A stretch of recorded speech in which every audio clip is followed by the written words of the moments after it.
I am nobody. Nobody. You're no one, and you'll never amount to anything. Anything. Anything. But I want to be somebody. Somebody. You will never make a difference in the world. World. But you can't take away my mind. Mind. And become a conformist. Conformist. You can take away my body. Body. And work until you drop dead. You can't take away my spirit. Spirit. Spirit. You have no soul. I am human. That's all you are.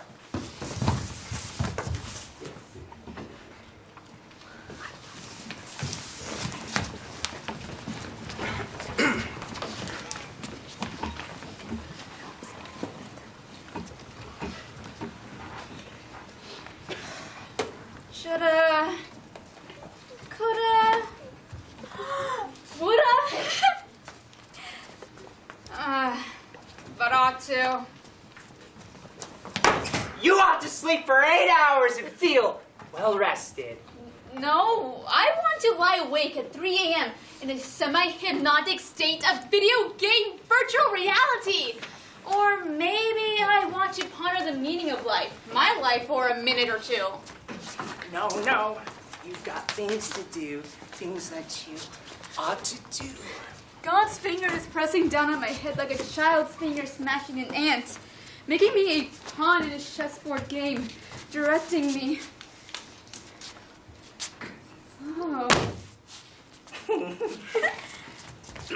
You ought to eat the apple, not the candy bar. Who are you to me? I am in control of my destiny. So, Autus, I chase you away with my cane of wisdom. You run out the door with tail between your legs. I say, you ought to be ashamed of yourself.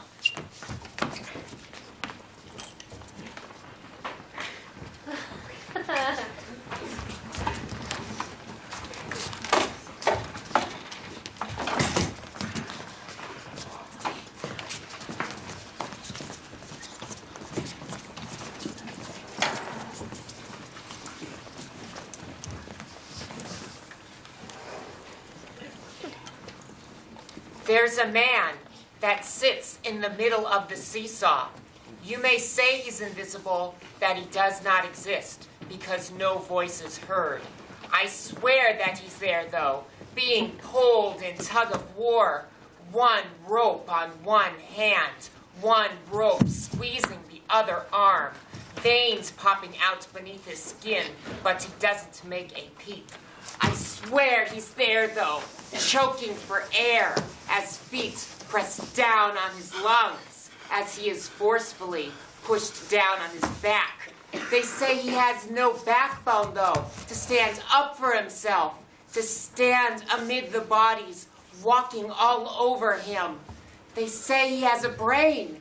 They say he has thoughts and feelings ready to explode out of his mouth. The crater of a volcano with magma bubbling furiously beneath the surface. He's coming to a fork, a division between two roads. He does not want to take sides or form a trajectory path to avoid them. He half-heartedly, hesitantly steps in between, but not to form a middle ground, but to form a middle road, straight and true, right through the center. Middle man becomes a molded man today, for he molds his own road.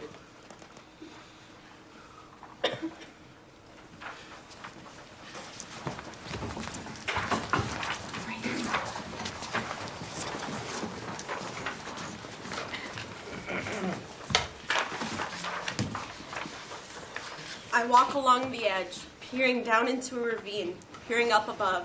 Too many borders, crisscrossing, non-stopping. I am in a box, brown barriers, barbed wires laced across the ceilings and sides.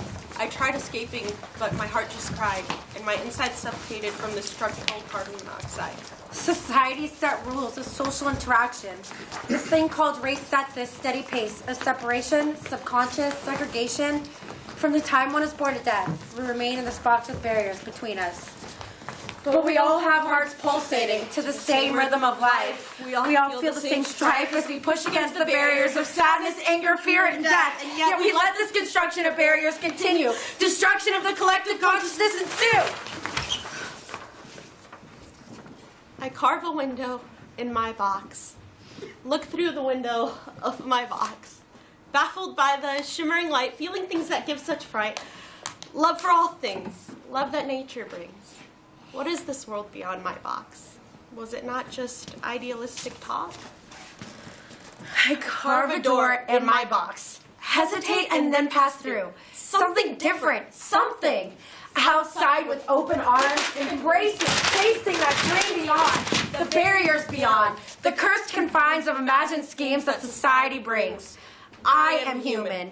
We are human. Woo!